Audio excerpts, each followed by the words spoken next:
Sejam bem-vindos ao canal dos Salmistas, um canal onde vai ajudar vocês a terem um pouco de conhecimento da Bíblia. Hoje vamos estudar um pouco sobre a história do profeta Paulo de Tarso. Desde já peço sua colaboração se inscrevendo no canal, ativando o sininho de notificações e compartilhando esse vídeo. A grande notícia do dia. Saulo, um soldado romano convicto, promove uma matança em sua cidade e cidade circunvizinha, ateia fogo em casas e coloca em presídio homens e mulheres por causa da sua fé em um homem intitulado Rei dos Judeus e Cristo Filho de Deus. Saulo é o exemplo da lei em seu país. Tudo que ela, lei, lhe ordena, como soldado romano a executa. Ficou mais conhecido na ocasião do assassinato de Estevão. Morto a pedradas por sua fé em Cristo Jesus. Onde suas roupas foram deixadas aos pés deste jovem Saulo. Este, de acordo com esta excursão, começa então a perseguir um povo chamado de cristão. Onde quer que este povo se encontre, ele seria para eles o terror. Colocava fogo, matava, entrando pelas casas, arrancava homens e mulheres e metia-os na prisão. Atos 8,1-3. Saulo nasceu em uma cidade chamada Tarso, na Ásia Menor. Não era um homem qualquer, era estudioso das leis judaicas, onde foi instruído desde sua mocidade. Cuidadoso quanto às leis e ordens da mesma. Como tal, ele não poderia admitir as palavras do povo que dizia que aquele homem que vira ao mundo era o Filho de Deus chamado Jesus Cristo, de quem o povo não cessava de relatar. Era então necessário, por motivos lógicos, silenciar aquelas palavras, mesmo que para tal houvesse prisões e mortes.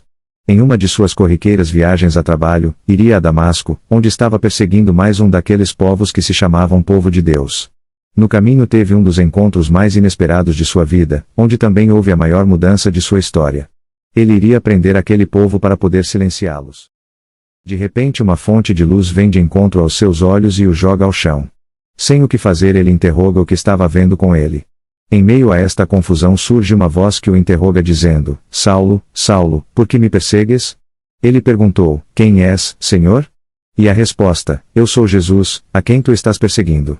Atos 9:5. No mesmo instante ele fica cego, vulnerável. Não poderia ver quem ou o que estava à sua frente. Em meio à escuridão, Jesus, a quem Saulo persegue, lhe dá instruções do que fazer a partir daquele momento. O ponto-chave da vida de Saulo estava na sua obediência. Aquela voz era estranha para ele, mas sabia reconhecer uma autoridade. Ele era submisso a uma e era também uma autoridade.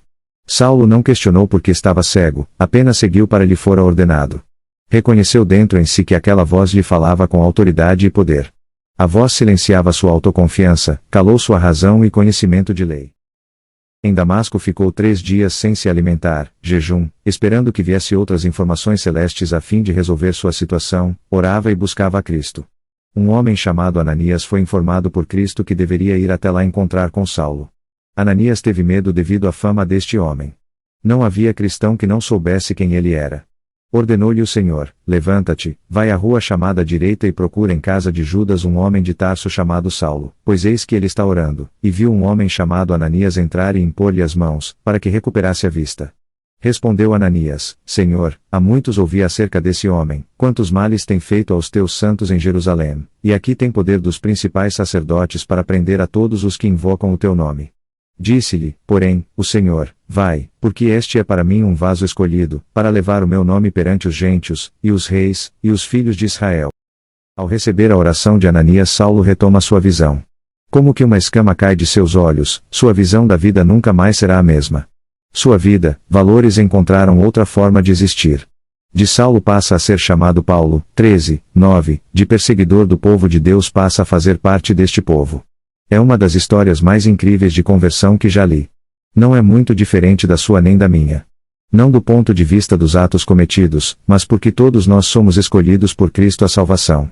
Não importa a sua vida, não importa que atos comete hoje. Cristo está sempre esperando que você o deixe falar em meio à sua caminhada, que permita que ele entre em sua vida e mude sua história. De carrasco, destruidor de vidas e sonhos a um homem ou mulher escolhido, por Cristo para levar boas novas de salvação. Quantos desejam estar longe de você por saber quem você é, assim como Saulo? Mas quando Jesus transformar sua vida, todos desejaram te rever para saber como aconteceu tal mudança. Depois de se converter, Paulo tornou-se um importante pregador e escritor, causando um impacto significativo na história do cristianismo. Suas 13 cartas, incluídas no Novo Testamento, de Romanos a Filemon, oferecem ensinamentos cruciais sobre a salvação em Jesus e orientações para a vida cristã. Algumas dessas cartas foram direcionadas a comunidades específicas, enquanto outras eram circulares para diversas igrejas. Paulo, transformado por Deus, dedicou-se a encorajar e instruir todos que se voltam para a Bíblia. Sua vida reflete total submissão ao chamado de Deus, demonstrando amor supremo pelo Senhor e dedicação completa à propagação do Evangelho. O apóstolo Paulo serve como um modelo de fé, serviço e resiliência, inspirando todos os seguidores de Jesus. Sua mensagem é uma fonte de esperança para todos que a contemplam. Como foi a morte do apóstolo Paulo? A Bíblia não fornece detalhes específicos sobre a morte do apóstolo Paulo. A tradição cristã e algumas referências em suas cartas sugerem que o apóstolo enfrentou o martírio durante o reinado do imperador Nero, por volta do ano 64 a 67 d.C. Preso em Roma por sua fé, Paulo experimentou o fim de sua vida como um mártir. Viagens missionárias de Paulo. Durante algum tempo, Paulo ficou em Tarso. Mais tarde, Barnabé decidiu levar Paulo para Antioquia, onde fizeram um ótimo trabalho ao decorrer de um ano, Atos 11, 25 a 26. Depois, o Espírito Santo escolheu Paulo e Barnabé para fazerem uma viagem missionária. A primeira viagem de Paulo. Na sua primeira viagem, Paulo e Barnabé foram para Chipre, onde pregaram. Paulo repreendeu um mágico chamado Elimas, por tentar impedir sua missão. Como Paulo disse, Elimas ficou cego, Atos 13, 9 a 11. Depois eles foram a Perge e seguiram para outra Antioquia, da Pisídia. Os judeus expulsaram Paulo e Barnabé de Antioquia e eles foram para Icônio. Depois eles foram para Derbe, onde o povo pensou que eles eram deuses e tentaram lhes oferecer sacrifícios, Atos 14 e 11 a 13. Quando pregaram a adoração a Deus, o povo mudou de ideias e apedrejou Paulo, mas ele sobreviveu. Paulo e Barnabé foram para Derbe, depois voltaram para Antioquia, passando por algumas cidades que já tinham visitado. Algum tempo depois, Paulo e Barnabé foram para Jerusalém debater sobre as cerimônias judaicas. A igreja decidiu que não era necessário, aos cristãos gentios, obedecer à lei de Moisés, para que não fosse um peso desnecessário. Paulo e Silas voltaram para Antioquia com essa mensagem, que alegrou os gentios. Mais tarde, Pedro visitou Antioquia e Paulo o repreendeu por sua hipocrisia de manter as aparências apenas quando outros judeus estavam por perto, Gálatas 2 e 11 a 13. A segunda viagem de Paulo. Quando estava preparando a segunda viagem, Paulo teve um desentendimento com seu parceiro Barnabé. Por isso, eles foram por caminhos separados, e Paulo passou a viajar com Silas e Timóteo. Em Troade, Paulo recebeu uma visão para ir para a região da Macedônia, Atos 16, 9 a 10. Lá, eles foram presos e depois libertos miraculosamente por um anjo, convertendo o carcereiro. A seguir foram para Tessalônica, e depois para Bereia, onde as pessoas analisaram tudo o que Paulo disse e muitos creram. Mais tarde, Paulo seguiu para Atenas, onde pregou contra a idolatria na cidade. De Atenas, ele foi para Corinto, onde ficou algum tempo com Priscila e Áquila, grandes colaboradores. Paulo foi preso pelos judeus, mas o governador libertou Paulo. Após passar por Cesareia, Paulo voltou para Antioquia. A terceira viagem de Paulo. Paulo decidiu ir para Éfeso, onde ficou durante 2 anos, ensinando. Lá, muitas pessoas se converteram e abandonaram a feitiçaria e o paganismo. Ele também viajou pela região, pregando e fortalecendo os crentes, Atos 19 e 10 a 12. Depois ele decidiu ir para Jerusalém. A caminho de Jerusalém, Paulo foi avisado do perigo que o esperava, Atos 21 e 10 a 11. Em Jerusalém, os cristãos ficaram muito encorajados pelo sucesso de seu ministério, mas os judeus se revoltaram e tentaram matá-lo. Para o proteger, Paulo ficou preso pelos romanos durante 2 anos. Quando voltou a ser julgado, ele apelou para César, para não cair nas mãos dos judeus. No caminho para o julgamento em Roma, o navio de Paulo naufragou. Mas Deus garantiu a Paulo que nem ele, nem ninguém no barco iriam morrer, Atos 27, 24 a 25. Eles conseguiram se salvar na ilha de Malta, e depois seguiram para Roma. Em Roma, Paulo teve permissão para ficar em prisão domiciliária, onde pregou abertamente durante 2 anos.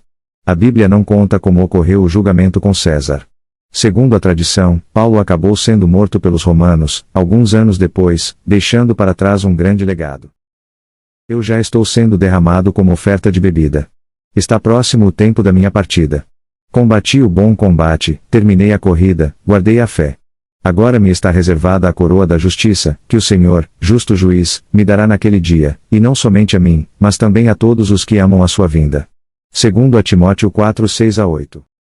Não foi fácil para Paulo, Saulo, entrar no meio deste povo, já que sua fama não era boa, mas sua maneira de vida recebeu uma transformação tão grande que pessoas queriam vê-lo, ouvi-lo e saber o que havia acontecido com seu coração. Queriam saber de onde vinha tanta mudança de comportamento e de vida. Esse foi um instrumento que Deus usou naquele tempo para que hoje recebêssemos uma mensagem de salvação. Você pode também neste momento se tornar um instrumento de salvação na sua casa, cidade e sua galera. Todos vão desejar saber onde encontrou esta verdadeira vida. Você será um referencial de Jesus no seu meio. O que fazer? Faça como Paulo, quando Jesus o chamou ele não questionou de onde vinha, apenas queria saber quem era. Quem lhe falava? Hoje Cristo bate à porta do seu coração, eis que estou à porta e bato. Se alguém ouvir a minha voz e abrir a porta, entrarei em sua casa e cearei com ele. Apocalipse 3:19. Abra seu coração, fique no silêncio de sua alma e verá que a paz te procura. Jesus quer salvar você. Quer lhe trazer uma nova vida, uma nova realidade, um novo sonho e um novo futuro. Hoje é o seu dia, assim como aconteceu na vida de Paulo. As mãos que matavam, a partir daquele momento passaram a curar, levar alívio às almas perdidas e sem rumo. Paulo levou o evangelho com o mesmo fervor que levava o judaísmo. Foi perseguido e preso por várias vezes como ele fazia com outros antes, mas não desanimou pois sabia em quem estava sua fé. Não abandonou Jesus em nenhum momento de luta, pois conhecia quem ele era. Sua vida pode mudar agora, não precisa esperar que uma luz lhe apareça. Feche seus olhos neste momento e diga comigo: Senhor Jesus, te conheço, apenas de ouvir falar, mas entre no meu coração e faça as mudanças que forem necessárias para que eu possa desfrutar do que há em ti para minha vida. Perdoe os meus pecados e mude minha vida. Amém.